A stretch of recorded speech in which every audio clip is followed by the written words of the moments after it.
They called it rebellion. I called it peace. When my parents banned me from Christmas, said I'd turn my sister against them, I didn't fight back. I just disappeared. With her. We spent the holidays under a different kind of light, the kind that doesn't need permission to shine. And when they saw our smiles from half a world away, they finally understood silence hurts louder than shouting ever could. I'm Emily Parker, and this is how peace became my revenge. If you haven't subscribed to the channel yet, don't forget to hit subscribe, smash like button, and tell us in the comments where you're tuning in from. My mother said it as if it were an act of mercy.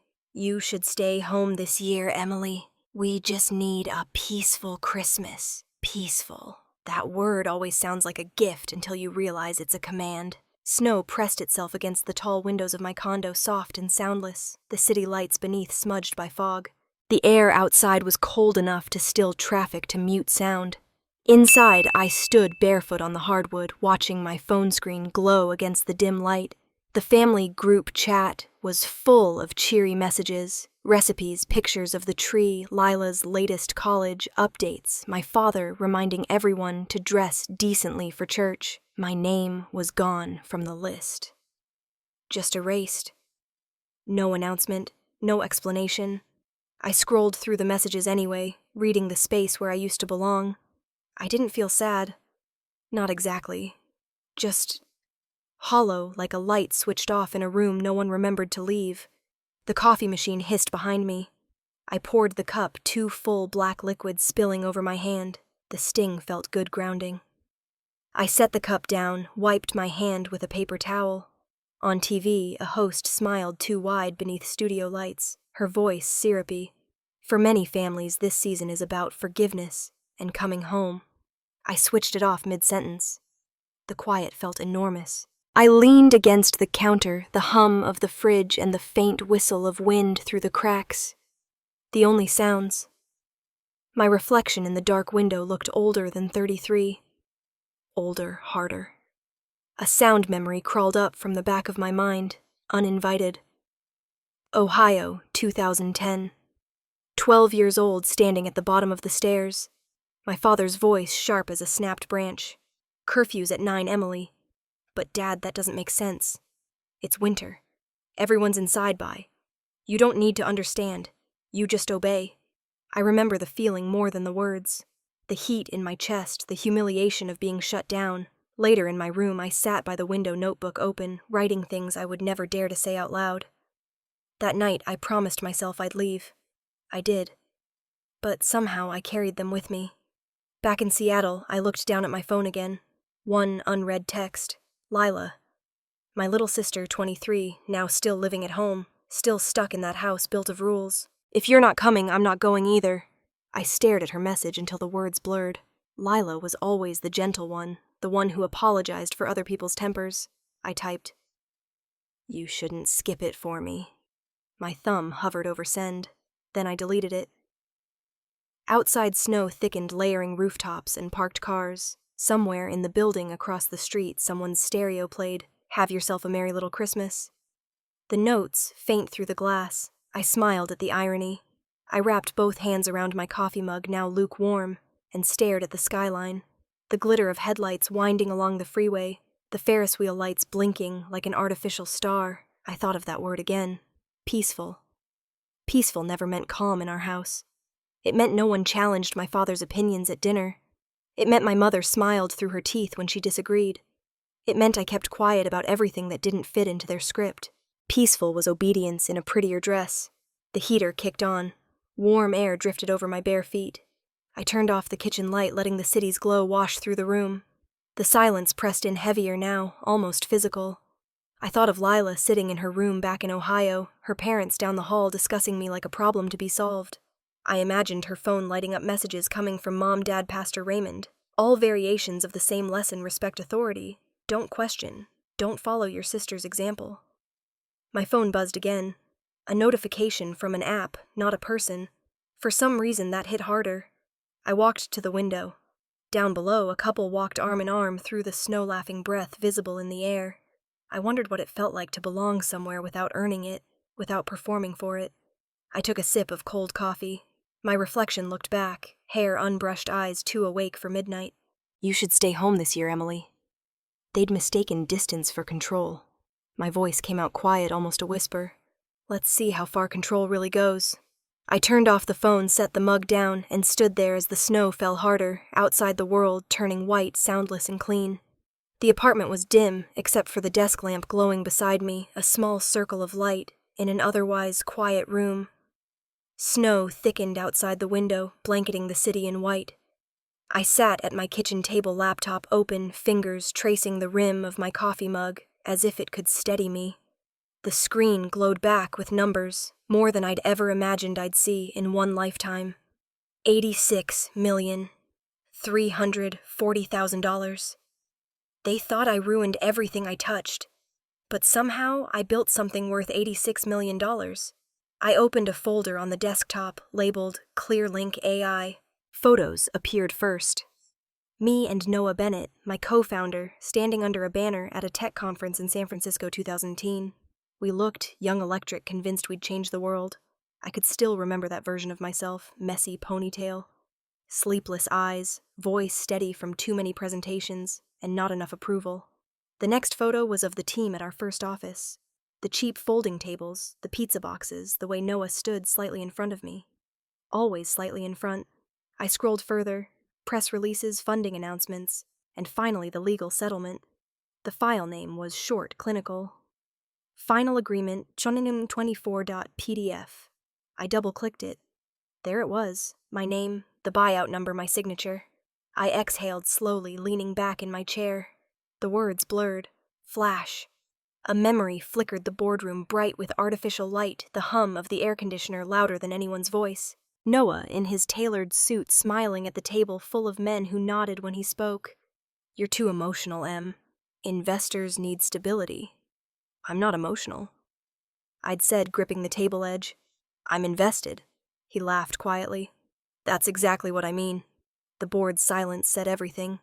The settlement papers slid across the table like a death certificate. Now in my apartment, the quiet felt heavier than that room ever had. My phone buzzed. New email, from Noah. Subject line, Merry Christmas. I clicked it open. One line, hope you're not suing anyone this year. I read it twice, then laughed softly, the sound brittle. He still thought he had the right to provoke me. I closed the email without replying. My reflection on the screen looked back, steady, colder. They called me difficult. He called me emotional.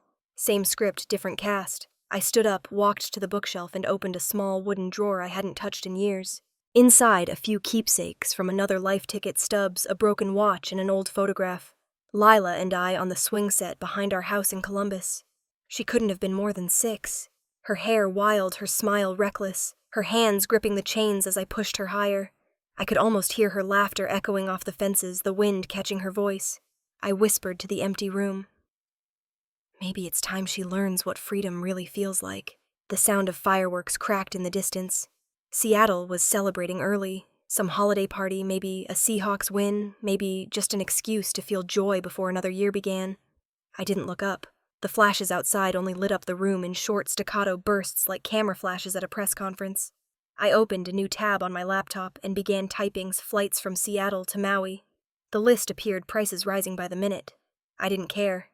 The cursor blinked like a heartbeat at the top of the page. My fingers hovered over the keys, hesitant, then moved on their own. 2 adults, one way, December 22nd. For a moment, I froze, listening to the storm outside. The snow had stopped falling as if holding its breath. I checked my phone again. Still no new message from Lila. The last text, if you're not coming, I'm not either, sat unanswered like a dare. I typed in my credit card info, the sound of each click strangely loud. Purchase confirmed. The words on the screen glowed in the dark. Your trip to Maui is booked. I sat back staring at them. I thought of Lila, of how she still flinched when she said our father's name, of how she apologized for things she didn't do. I pictured her sitting in her small room, phone in hand, her face lit by the glow of messages she didn't want to read. I thought of the last conversation we'd had in person, 2 years ago in our parents' kitchen. My father had been cutting ham, the knife slamming against the wooden board. Your sister's filling your head with ideas, he said to Lila. You listen to her, and you'll end up alone. She's not wrong, Lila had whispered. She just sees things differently. He slammed the knife down. Different is just another word for broken. I'd left before dessert. Now, sitting alone in Seattle, I whispered, maybe broken was just the first step toward whole. I opened another folder on my laptop, notes from an old project proposal. Lines of code scrolled by. I'd written them years ago. At the time, I thought every decision had to make sense to someone else to matter. Now I knew better. The apartment creaked as heat kicked on again. Outside, the fireworks had stopped.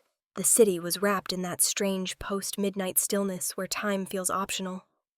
I closed the laptop stood and walked to the window. The snow reflected the city's glow, making the streets look softer, quieter. Somewhere out there, people were singing off-key carols, maybe kissing under mistletoe, maybe arguing over burned cookies. Ordinary lives. The kind I used to think I'd ruin by being myself. I placed my palm against the cold glass. This time, I whispered, I'll ruin their expectations instead. Behind me, the blue light from the laptop dimmed to black.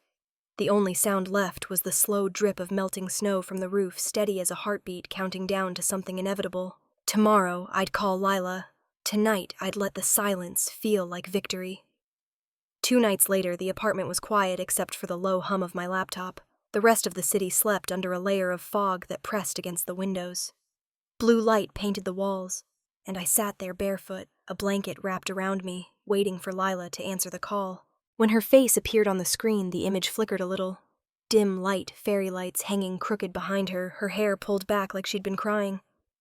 "They're fighting again," she whispered. "About you." Her voice was shaky, but low enough to stay unheard through the walls. I leaned closer, lowering mine too. "What now? Dad says you've brainwashed me. He told Mom that every time I talk to you I start questioning things." I smiled faintly, though it wasn't funny. If thinking for yourself counts as brainwashing, then... yeah, maybe I did. Lila's eyes darted to the door off screen. "He's pacing in the hallway," she whispered. "He does that when he's mad. I hate that sound. Lock the door." I said softly, "I can't. They'll notice." The sound of a knock echoed faintly through her phone. Her shoulders stiffened. "I gotta go." She breathed, and before I could say anything, the call went dark. The quiet, after she hung up, felt like a physical thing, thick, pressing down on my chest. The blue glow from the laptop was still there, pulsing against the reflection in the window. Every time I tried to teach her to think, they called it rebellion. Maybe rebellion is just freedom with better PR. I closed my eyes for a moment and let the silence swallow me. Then I opened my email, the top message still from Noah Bennett. Same arrogance, same smirk in digital form. I clicked forward and typed, "Remind me to never work with narcissists." I sent it to Sophie Kim, my lawyer and occasional voice of reason. Sophie wouldn't respond until morning, but it made me feel better, like I wasn't alone in the war of words that never really ended. My cursor hovered over the next tab, a travel site I'd opened earlier, out of habit, or maybe hope. I typed Seattle to Maui into the search bar and waited as the screen filled with options. My pulse quickened when I saw the date, December 22nd. The words looked harmless enough, but something about seeing them together made my hands shake. 1 way, 2 adults. It wasn't an act of defiance. Not yet. It was survival. I clicked through the flight times, chose the earliest morning departure. The confirmation window popped up bright and final. My fingers hovered over the keys. "I'm done asking for permission." The words left my mouth before I realized I'd said them. The cursor blinked like a dare. I pressed enter. A notification appeared. "Flight booked." I stared at the screen, the faint sound of wind outside mixing with the quiet thud of my heartbeat. I wasn't planning revenge, just escape. But escape has a funny way of looking like revenge when people can't control you anymore. I stood up, moving through the apartment without turning on any lights. The air smelled faintly of rain and leftover coffee.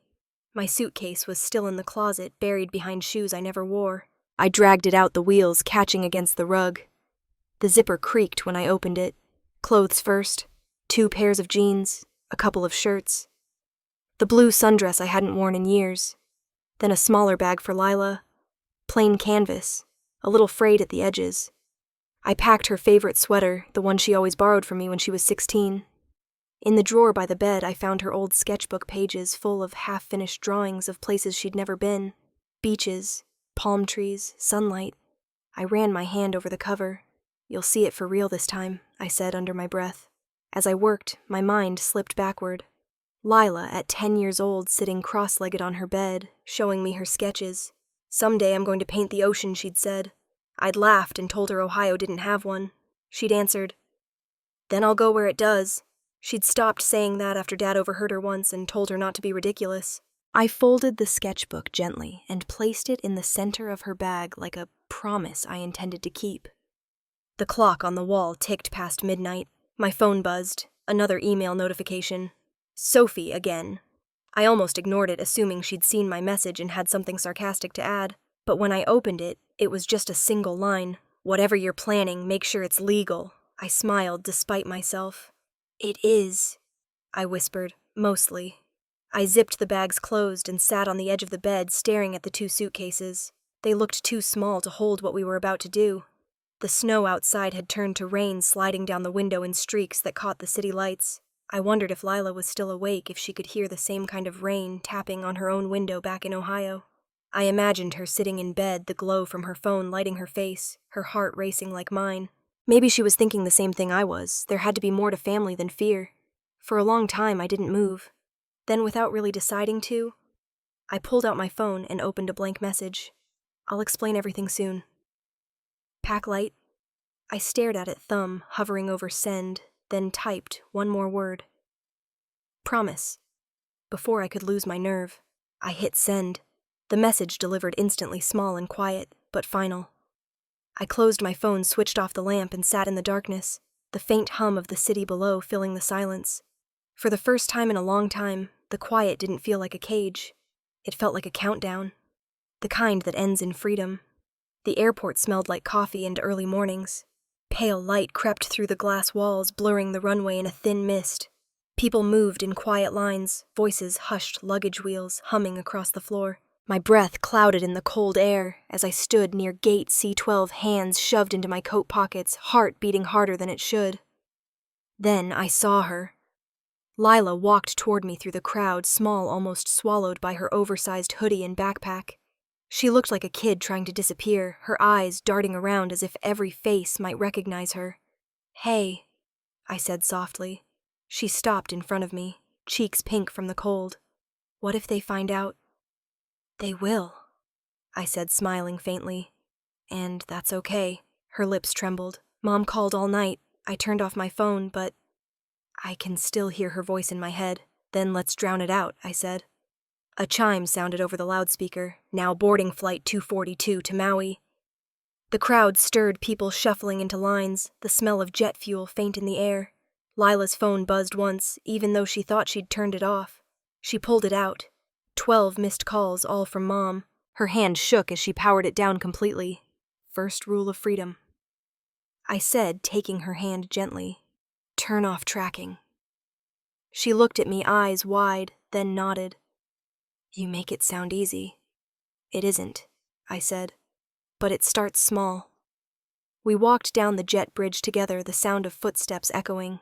Lila gripped the strap of her backpack like it was a lifeline. As the plane taxied and began to climb, she stared at the clouds through the window. Her breathing slowed, tension slowly leaving her shoulders. I watched her, then turned to look outside.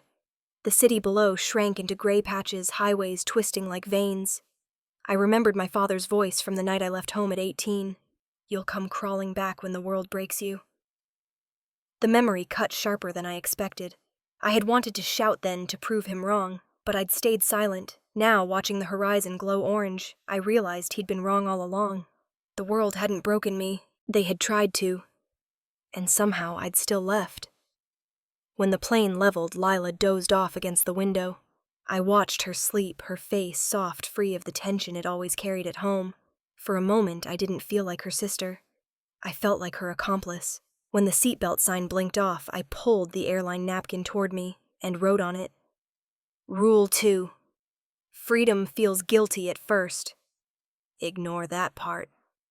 Hours later, the captain's voice came through the intercom.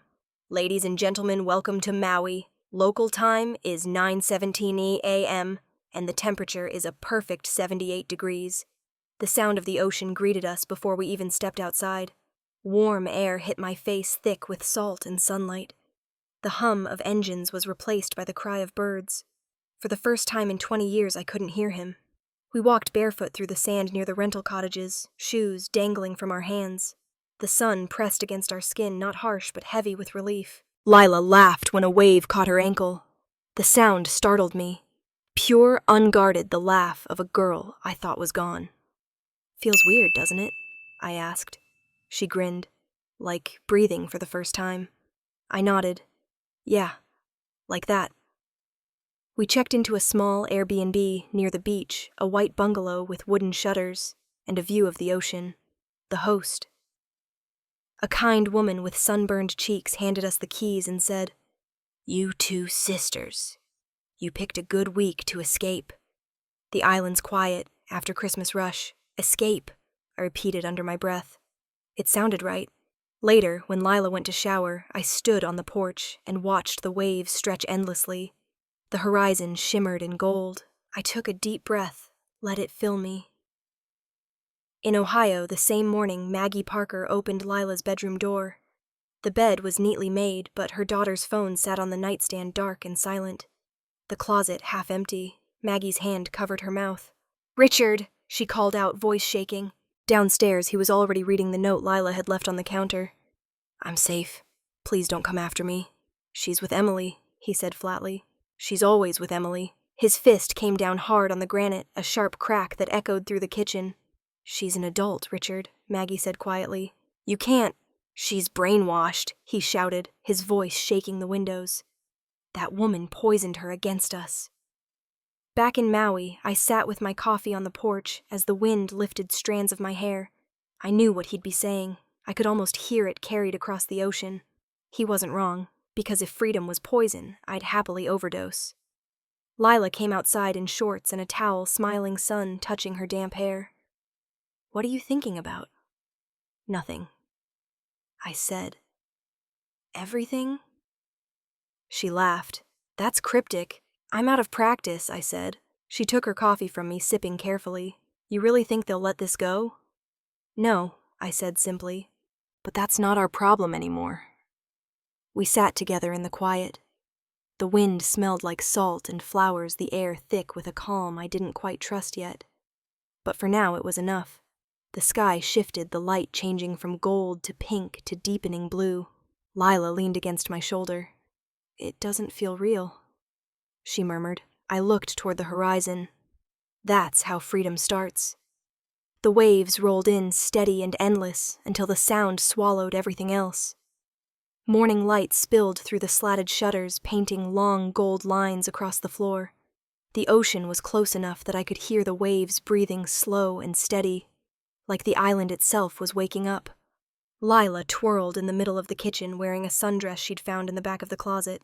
"Mom would faint if she saw this," she said, tugging at the strap and laughing. The dress was short, bright yellow, the kind of color our parents would have called too loud. I poured coffee into 2 mismatched mugs. "Then let's make sure she never does," I said, setting one down in front of her. We'd stopped talking about Ohio for a while now. Every time it tried to creep into the room, one of us cracked a joke or turned up the music. The silence was lighter here, easier to live with. Breakfast was pancakes burnt around the edges, but edible. We ate on the porch feet up on the railing, the sea stretching endlessly in front of us. Gulls swooped low, chasing the wind. Happiness didn't feel dramatic. It felt like breathing without explaining yourself. Lila slathered syrup over her plate. "You know," she said, "I can't even remember the last thing I bought for myself." "What do you mean?" I asked. She looked down. "Dad still controls my credit cards. He tracks every purchase. Every time I buy something he doesn't approve of, I get a call. 'Why did you need that?' Or 'That's not appropriate.' So I just stopped trying." I leaned back in my chair, the wood creaking. "Tomorrow we'll fix that. You're 23, Lila. That's an adult in every state." She laughed, but it sounded nervous. "He'll know." "No," I said. "Not anymore." The rest of the morning drifted by in soft, lazy pieces. Lila stretched out on the porch reading a book she'd brought. I worked through a few emails from investors, the kind I used to answer instantly, but now let sit. The ocean moved in and out, never hurrying. By afternoon, we walked the beach barefoot, our shadows stretching behind us. Lila picked up a small seashell, holding it to the light. "Do you ever feel guilty?" she asked quietly.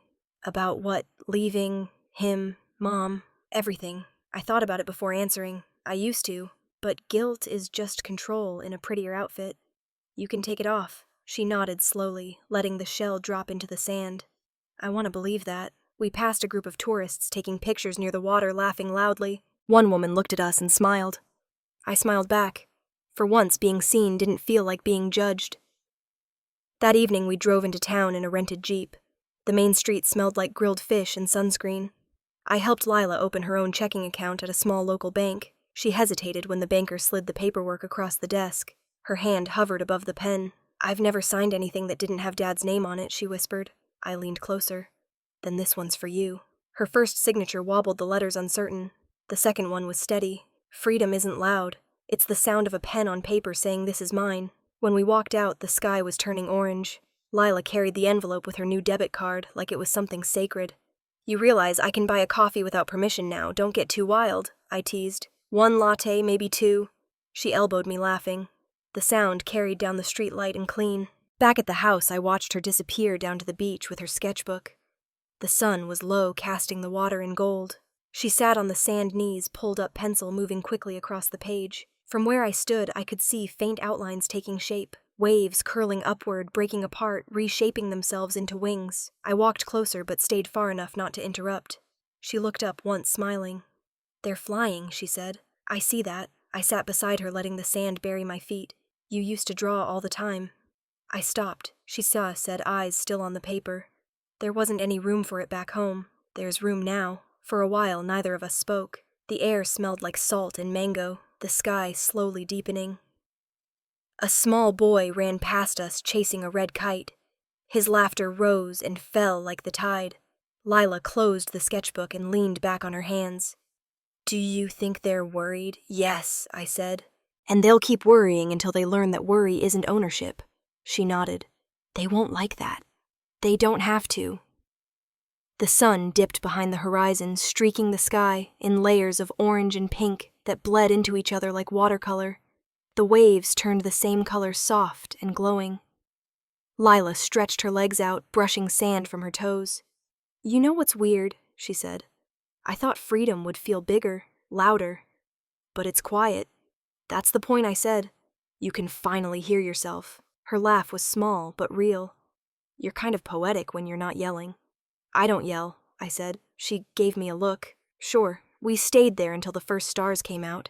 The ocean kept its rhythm steady and endless, and for the first time the silence between us didn't need to be filled. When we finally walked back toward the house, the sky was fading to navy. Our laughter drifted out into the dark, carried away by the breeze light enough to float. The night air on Maui carried the sound of the ocean like a lullaby I couldn't quite relax into. The balcony was small, 2 wooden chairs, 1 flickering citronella candle between us. Crickets hummed in the grass below, soft and rhythmic. Lila sat cross-legged, her phone screen lighting her face in sharp blue. I typed quietly on my laptop, half answering work emails, half pretending not to notice the tension in her shoulders. She exhaled suddenly, the sound tight. 27 missed calls, she said. Dad, Mom, even Pastor Raymond. I stopped typing, and... She scrolled further, her fingers trembling a little. They left voicemails. "I don't even want to listen." "Don't," I said. Her voice cracked. "They sound so angry, like I committed a crime." She turned the phone toward me. "Look, Mom wrote, 'You're breaking your father's heart.' Then there's Dad. 'You'll regret this.' And Pastor Raymond, 'It's never too late to repent.'" I met her eyes. "They're not calling to understand. They're calling to control." She blinked quickly, tears slipping down before she could stop them. "I feel like I can't breathe when I read their words." "Then stop reading them," I said. She nodded, wiping her face. The waves filled the silence that followed. I turned back to my laptop, the keys soft under my fingertips. My inbox glowed with too many unread messages, but I only cared about 1 draft. "We're safe. Please stop confusing control with care." I hit send. The candle burned lower, and I watched the flame bend toward the wind, almost go out, then catch again. I wasn't angry, just exhausted. There's a kind of peace that comes after every bridge is already burned. When I went inside, Lila was already asleep on the couch, her phone face down beside her. I took it, powered it off, and left it on the counter. For the first time since we landed, the house was completely still. The next morning, light spilled through the curtains, too bright, too honest. I brewed coffee and checked my email. At the top of the inbox was one name I didn't expect to see: Noah Bennett. The subject line read, "Your parents reached out." I opened it already. Sighing. They said you're spiraling. Should I tell the press? I stared at the words for a moment, the taste of bitterness and amusement mixing in my mouth. I typed back, fingers steady. Go ahead. They'll hang themselves without your help. I hit send and closed the laptop. Who was that? Lila's voice floated in from the kitchen doorway. Her hair was messy, her skin sun-kissed. She looked freer already, even in her worry. No one important, I said, setting the mug down. Just an old ghost. She smiled sleepily. You have a lot of those. Don't remind me. A few hours later, while Lila painted quietly on the porch, my phone buzzed. Sophie Kim's name lit the screen. I answered. Morning, counselor, I said. Morning yourself, she replied. You might want to brace for this one. Your parents called a friend of mine from the legal network. They're hinting at filing a civil complaint. Something about you manipulating your sister into leaving home. I laughed softly. Manipulation. They've been perfecting that art for decades, Sophie chuckled. I figured you'd say that. Legally, it's nothing. Lila's an adult, but it sounds like they're angry enough to try anything. I know, I said, rubbing my forehead. They always mistake control for love, and when they lose control, they call it betrayal. Well, Sophie said betrayal looks good on you. Take care, Em. Thanks, Soph. After the call, I went back to the porch. Lila had drawn the outline of a wave turning into a bird. Her brush moved gently deliberate. She looked up. Was that Sophie? Yeah. She says we're legally safe. Good, Lila said, dipping her brush again. But emotionally, I smiled. That's harder to legislate. We sat there in the sunlight, the smell of salt and acrylic paint mixing in the air. She hummed something under her breath, an old tune from when she was little. The sound calmed me more than the ocean did. Meanwhile, somewhere thousands of miles away in Ohio, my mother sat in Pastor Raymond's office. I could imagine it without needing to see it. The worn leather chairs, the cross on the wall, the tissue box already half empty. She's different now. Maggie said softly, the eyes red. It's like she's proud of defying us. Pastor Raymond folded his hands. Maybe she's proud of surviving. Maggie shook her head. Richard doesn't see it that way. He says Emily's poisoned Lila. He wants to bring her back. The pastor's voice was calm, steady. Sometimes letting go is the only way to bring them back. She pressed her lips together, not answering. Back in Maui. Lila lifted her painting toward the sunlight, squinting. It's not perfect, she said. Neither are we, I told her. That's what makes it ours. She smiled, tilting her head. You sound like Mom when she wasn't pretending. That stopped me for a second. Yeah, I said quietly. Before pretending was all she knew how to do.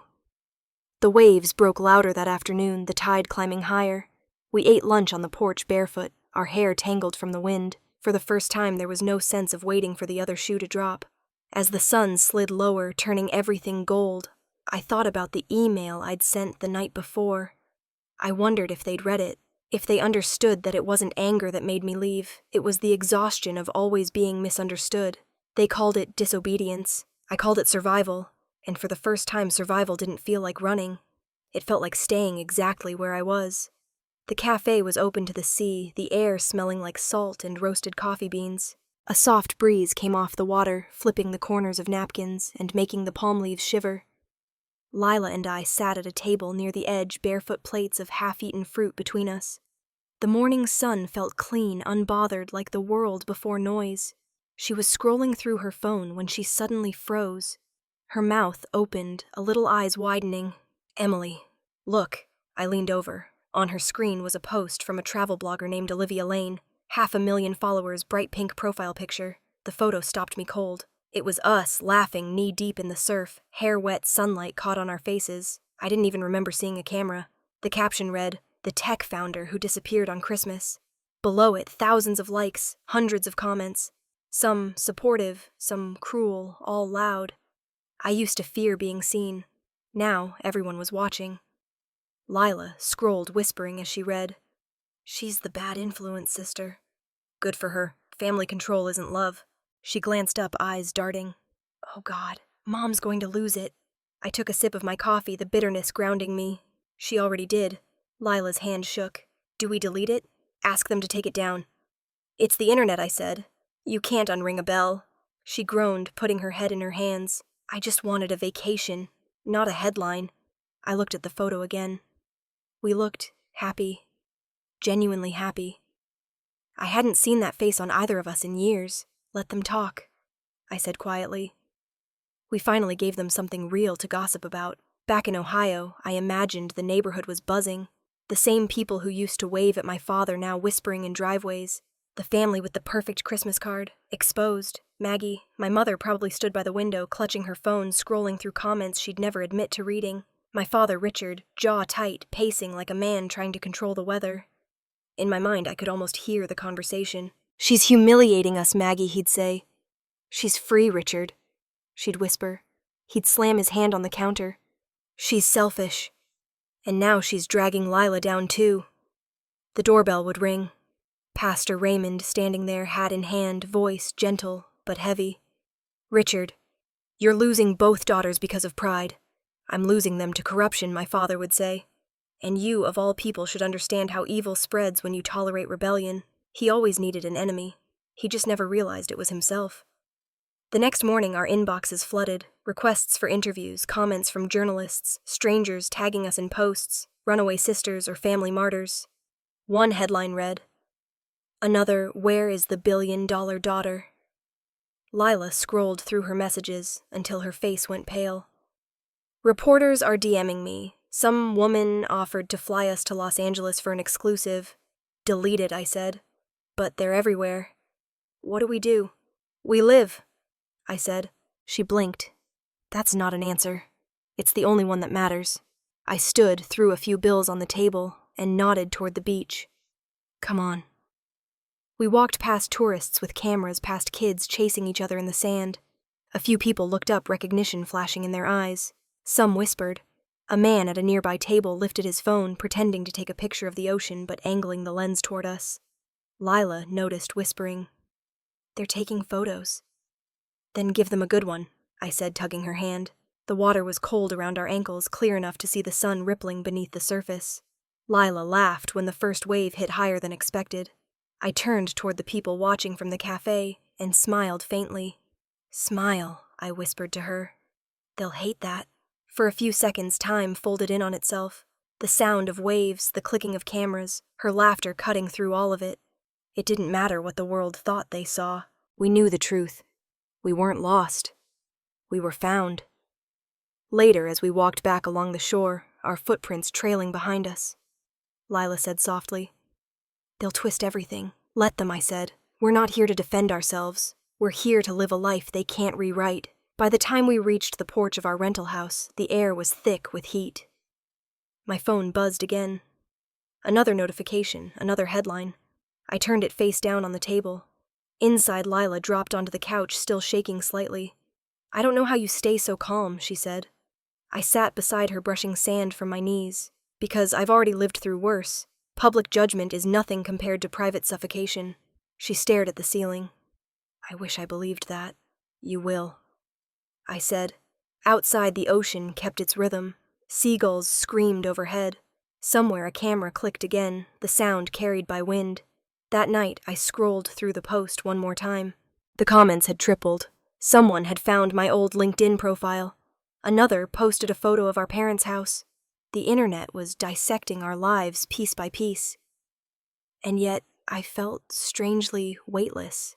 I used to hide from the idea of being seen. Now I realized being visible didn't mean being exposed. It meant being undeniable. The next morning, another headline spread like wildfire. "Sisters of Defiance. The Parkers break their silence." Except we hadn't said a word. We didn't need to. Our silence had already spoken for us. The morning heat came early, carried in through the open glass doors of the resort lobby. The air smelled faintly of sunscreen and polished tile. I was waiting in line for coffee when two uniformed officers stepped inside. Their shoes clicked against the marble floor, followed by a man in plain clothes, tan slacks, button-down notepad already out. "Ms. Parker," he asked, his tone polite but careful. "Detective Harris. I'm here to follow up on a missing persons report." I turned coffee cup halfway to my lips. "For my 23-year-old sister."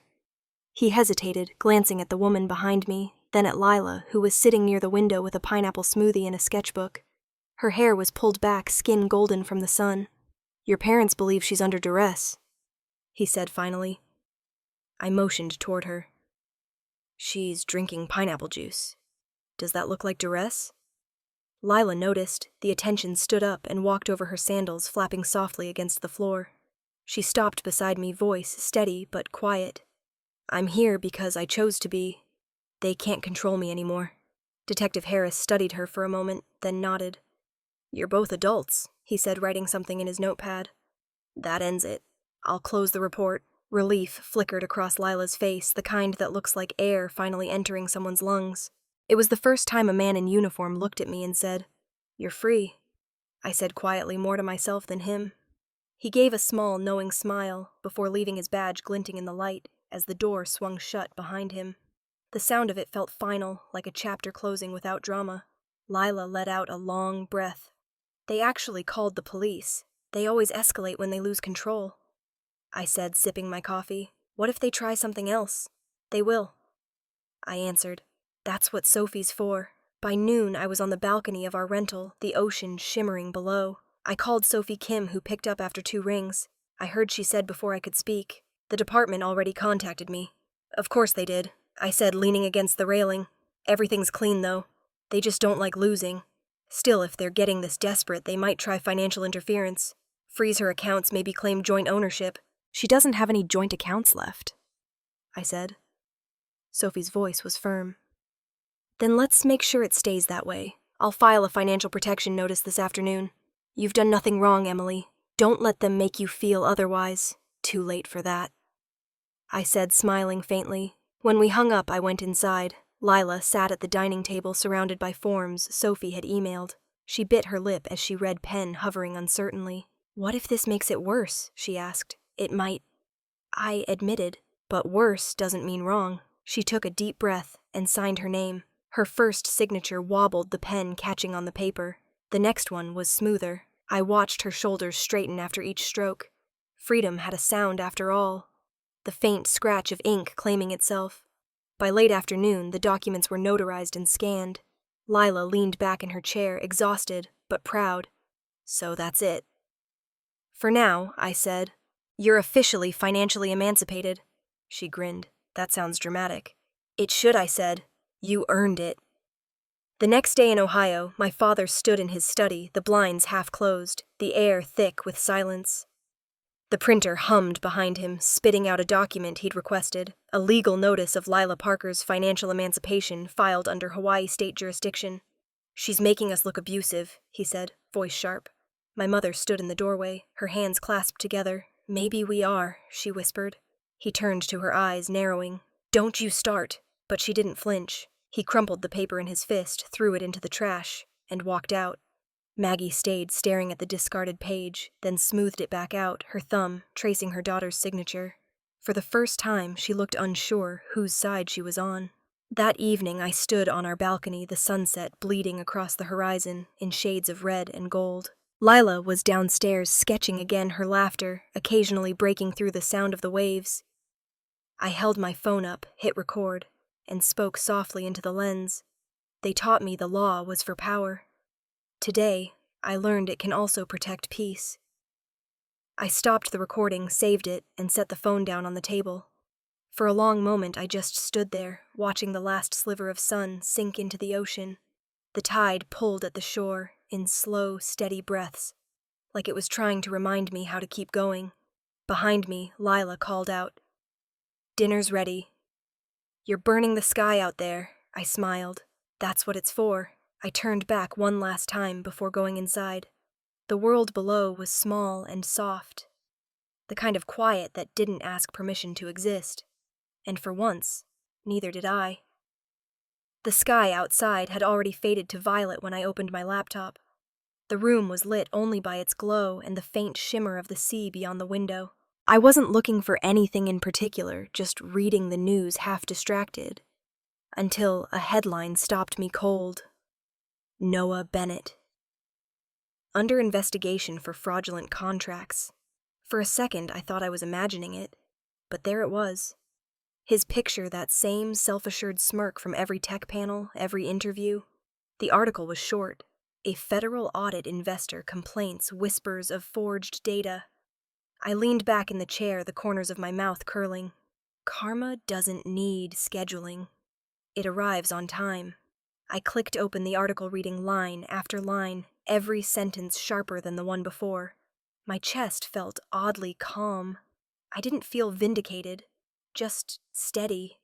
Flashback, a boardroom 1 year ago. Bright lights, the smell of overbrewed coffee and money.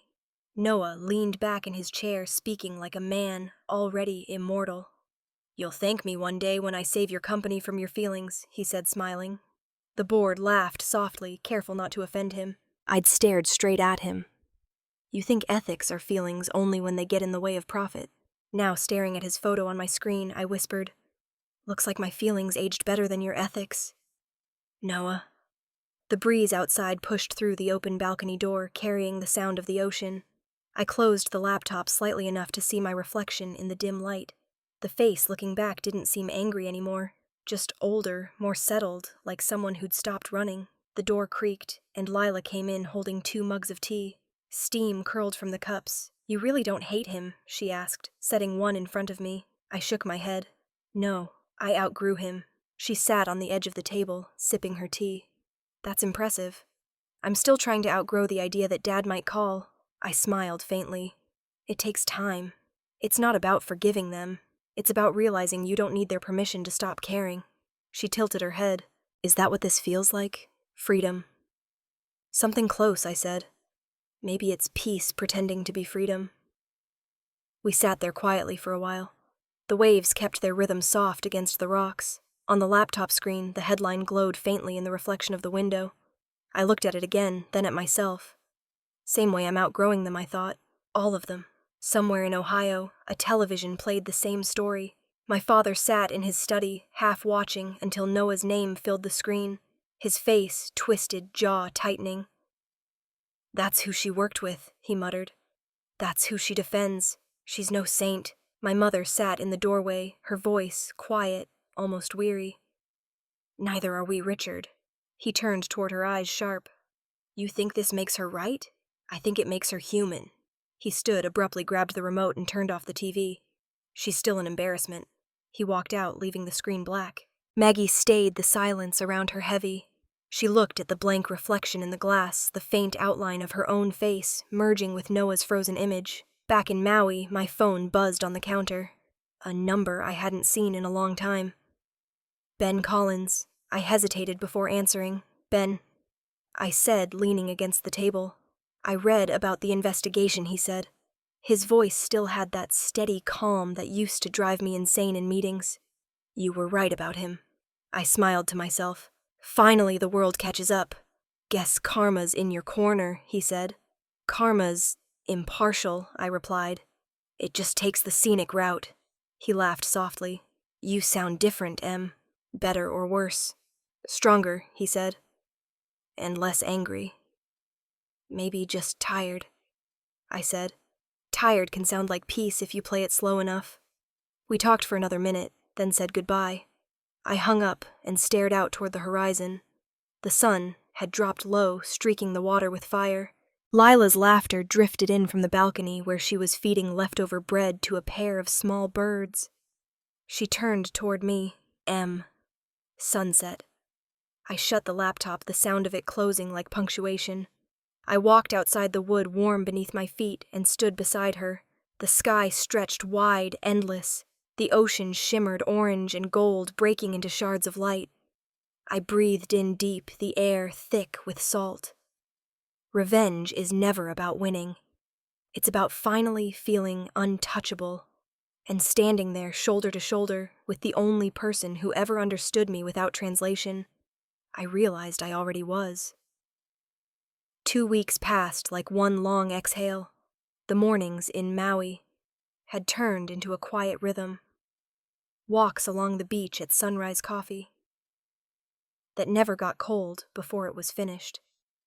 The background hum of waves replacing every sound that used to mean obligation. I still checked emails mostly out of habit. but even that had started to feel like reading someone else's life. One morning while Lila was still asleep, a new message slid into my inbox. Subject line, feature request. The Modern Woman. I frowned, half expecting spam, but when I opened it, the message was short, direct, and surprisingly kind. Hi, Emily. I'm Evelyn Roberts, senior writer for The Modern Woman. We'd love to do a profile on you, your story, in your own words. We want to tell the truth. Your truth. I stared at the screen for a while, rereading the last line. Your truth. I didn't want fame. I wanted clarity. The interview was set for 3 days later. Evelyn sent a Zoom link promising a relaxed conversation. When the day came, I sat at the small kitchen table, hair pulled back. No makeup, the ocean glittering faintly through the window behind me. Lila watched from the couch, mouthing, "You've got this." Evelyn's face appeared on screen, a woman in her 50s, with calm eyes and a voice that sounded like she'd been listening to people her whole life. "Emily," she said, smiling. "It's good to finally meet you." Likewise. She adjusted her glasses. "I'll be honest, you've become something of a symbol. The woman who walked away from control and didn't look back. How does that feel?" "Strange," I said after a beat. "I didn't plan to be anyone's symbol. I just wanted to breathe." Evelyn nodded slowly as if she understood. "Do you regret how it ended with your family?" I looked down, tracing the rim of my mug with my finger. "I regret how it began, but endings are earned." She smiled faintly. "They called you rebellious." I met her gaze through the screen. "They're not wrong. Rebellion just means I stopped asking for permission." Her expression softened. "That's going to resonate with a lot of women. Then I hope they take it as an invitation," I said, not a warning. When the call ended, Lila clapped quietly from the couch. "You sounded calm, almost scary calm." "I've been practicing," I said, smiling. 3 days later, the article went live. The headline read, "She didn't run away. She reclaimed herself." I clicked the link and started reading. Evelyn had written with precision, no drama, no judgment, just truth. She described how I built a company lost. It walked away from a family that only understood obedience and found something resembling peace on an island thousands of miles from expectation. Within hours, the comments section filled. Women from every corner of the country posted messages that felt like echoes of the same wound. This is my story too. I wish I'd left sooner. Family control isn't love. #FreeForAll started trending by noon. I watched as hundreds of posts appeared. Photos of women at airports, standing alone, smiling, finally free. Sometimes justice doesn't wear robes. Sometimes it just goes viral. Lila sat beside me, scrolling on her phone. "You're trending," she said, half teasing.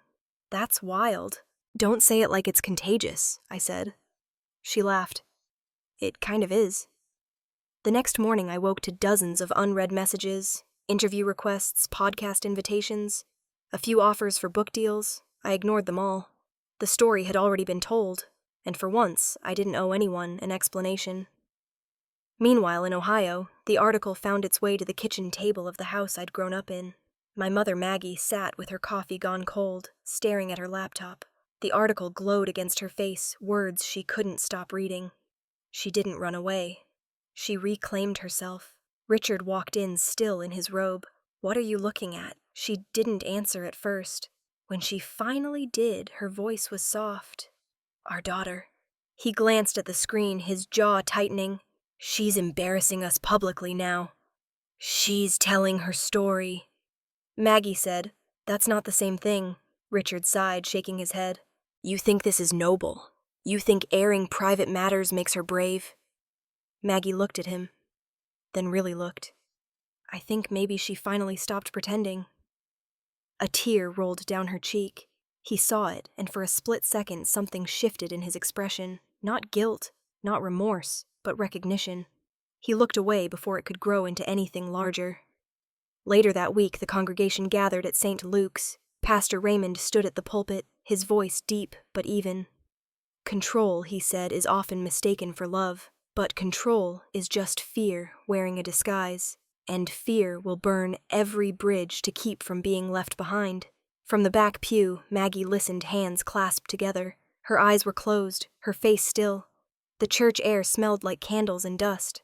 Around her, people murmured agreement, but she didn't move. She sat there perfectly still, a single tear slipping down as if she'd been waiting years for anyone, to say those words aloud. Back in Maui, I closed my laptop and stepped onto the porch. The sea wind was warm against my skin. Lila was painting again, the canvas propped against a chair. She looked up. How does it feel being famous? I smiled faintly. Overrated? She laughed. You don't look bothered. I'm not, I said.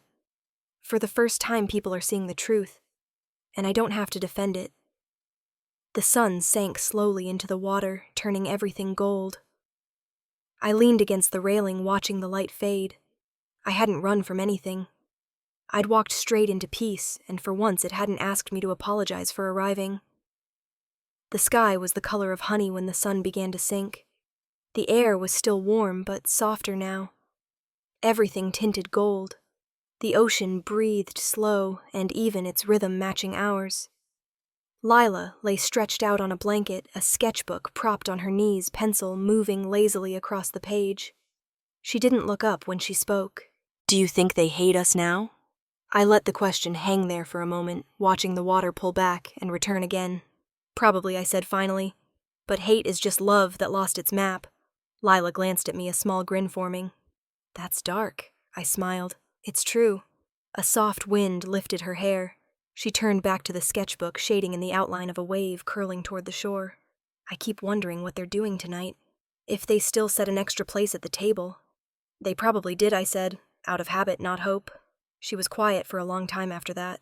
The sun dipped lower, painting her face in bronze and shadow. When the horizon swallowed half the light, I stood and brushed sand from my jeans. Come on, I said. Let's build a fire. We gathered driftwood near the rocks and arranged it in a small circle. The flame caught quickly, crackling bright against the deepening dusk. Its light danced over Lila's face, making her look older, surer. I reached into my pocket and pulled out a worn photograph, its edges bent from years of moving between drawers and boxes. My parents. 2 little girls between them. Christmas 2005. The tree in the background, a blur of gold lights. I remembered the smell of pine, my father's hand resting heavy on my shoulder. My mother's lipstick smudge on my cheek when she kissed me goodnight. They taught me to hold on, I said quietly. Now I'm learning to let go. Lila turned her head, watching me. You're really going to burn it? I nodded. It's just paper. The memories aren't in there anymore. They're here. I tapped my chest, and they're lighter now. I placed the photo near the fire. The flame reached for it, the edges curling inward, faces melting into color. For a second, it looked like the tree was glowing again. Then it was gone. Lila sat still, staring into the fire. Then she reached into her sketchbook and pulled out a folded sheet of paper. I wrote this years ago, she said. A letter to Dad. Never sent it. What does it say? She hesitated, eyes glinting in the firelight. Just that I loved him, even when I was scared of him, even when I stopped trying to please him. Do you still? I asked. Yeah, she said softly. But it's different now. She stood, stepped closer to the flames, and tossed the paper in. It caught instantly, the ink disappearing as the page turned to light. We watched it burn together, the smell of smoke mixed with salt. Forgiveness isn't about forgetting, it's about stopping the loop. When the flames settled into glowing embers, the wind shifted, carrying sparks toward the waves. I leaned back on my hands, watching the sky turn from orange to deep blue. Somewhere behind us, my phone buzzed. I ignored it at first, not wanting to break the quiet. It buzzed again. Lila glanced over. You should check it. I sighed and picked it up. One new email. From Mom. No subject line. No words in the body. Just a single attachment. I tapped it open. It was a photo. The family Christmas tree. Same old ornaments. But the space under it was empty. No presents, no stockings, nothing. Just silence, captured in pixels. I stared at it for a long time. My throat tightened, not from sadness, but from something else. Something like release. I turned the screen toward Lila. It's their version of an apology. She studied it, her expression unreadable. Then she nodded once. Then I'll take it. The fire popped, breaking the stillness. We sat there in the fading light, the waves reflecting the first faint stars. Lila leaned against my shoulder, and for a while, neither of us said anything. The fire dimmed, the night grew darker, but the warmth stayed. Somewhere across the ocean there was a quiet house in Ohio, with a tree still glowing in an empty room. And here on this beach, 2 daughters sat beneath a sky wide enough to finally hold their peace. The morning light came slow, spilling over the horizon, like something deliberate, like it wanted to take its time, touching everything. The air was cooler than usual, saltier, the kind that smelled like endings you didn't dread. I sat on the porch with my laptop open, legs tucked under me, watching the sun climb, while the cursor blinked against a white page. The title sat at the top of the screen. Peace without permission. I began to type. If anyone tells you love means obedience, I said aloud. As the keys clicked, remember, peace doesn't need permission. The words looked fragile on the screen, like they might dissolve if I stared too long. But they didn't. They stayed. Lila's laughter drifted up from the beach below, her voice clear even over the sound of the surf. I looked up from the laptop. She was waist deep in the water. Hair, wet arms spread wide as another wave rolled in. For a moment, she looked like she belonged there, like the ocean recognized her. I closed the laptop, set it aside, and walked down to join her. The sand was cool against my feet, the tide tracing lazy lines around my ankles. When they saw us laughing under the sun, they couldn't stand it, because control hates what it can't touch. We spent the rest of the morning walking the shoreline in silence, our footprints weaving together and vanishing behind us as the waves pulled them away. It felt symbolic, though neither of us said it out loud. By mid-morning, the bags were packed. Lila folded the last of her clothes, neatly tucking her sketchbook on top, before zipping it closed. I'm going to miss this sound, she said, listening to the waves. It'll follow you, I said. You'll hear it every time you stop running. She smiled faintly, tightening the strap of her bag. We're not really going back, are we? No, I said. Just forward. She looked out toward the horizon. Good. Forward sounds better. I took one last walk out to the edge of the porch. The sea stretched endless sunlight scattering across it like broken glass. The kind of sight that felt too big for photographs, too honest to explain. We made it, Lil, I said quietly. She stood beside me, her hand brushing mine. We didn't run, she said. We arrived. Something in my chest eased when she said it. That was the truth I hadn't been able to name before. That leaving wasn't an escape. It was an arrival. A reclaiming. Inside, I powered down the laptop, slid it into my bag, and took one last glance at the empty porch. The coffee mugs still sat on the table from earlier, our fingerprints smudged across them. The wind lifted a page of my notes, fluttered it once, then carried it off the edge toward the sand. I let it go. At the airport, the usual chaos unfolded. People checking bags announcements, echoing families hugging too long or too short. But there was something peaceful about blending in. No one staring, no cameras, no whispers, just us. 2 ordinary women boarding a plane. On the flight, Lila leaned her head on my shoulder, half asleep. The light from the window fell across her face, warm and steady. I thought of all the versions of us that had led here. The scared girls, the obedient daughters, the women learning to choose themselves. Every version still existed somewhere, but none of them were in control anymore. I opened my phone, scrolled through my drafts, and found the post I'd written that morning. I read it again silently. Peace without permission. The cursor blinked at the end of the final sentence. I hesitated, then hit publish. The feed refreshed. The post went live. Somewhere thousands of miles away, I imagined my father's phone lighting up. In Ohio, the morning light crept through the blinds of that quiet house. Richard sat in his armchair, phone in hand, scrolling through the same post that had spread across every corner of the internet by now. A video clip from weeks earlier. A still frame of me and Lila laughing under the Maui sun waves crashing behind us. The caption read, "Peace without permission." He stared at it for a long time, thumb hovering over the screen. Then he sighed and set the phone down on the coffee table. Maggie stood by the window looking out at the yard. The Christmas tree still stood in the corner unlit, now ornaments catching what little light came through the blinds. She didn't speak. Neither did he. The house was quiet in that way that happens when words don't help anymore. Back on the plane, I turned off my phone and looked out the window. The island was already a small patch of green surrounded by endless blue. Lila stirred beside me, mumbling something half-dreamed. I smiled.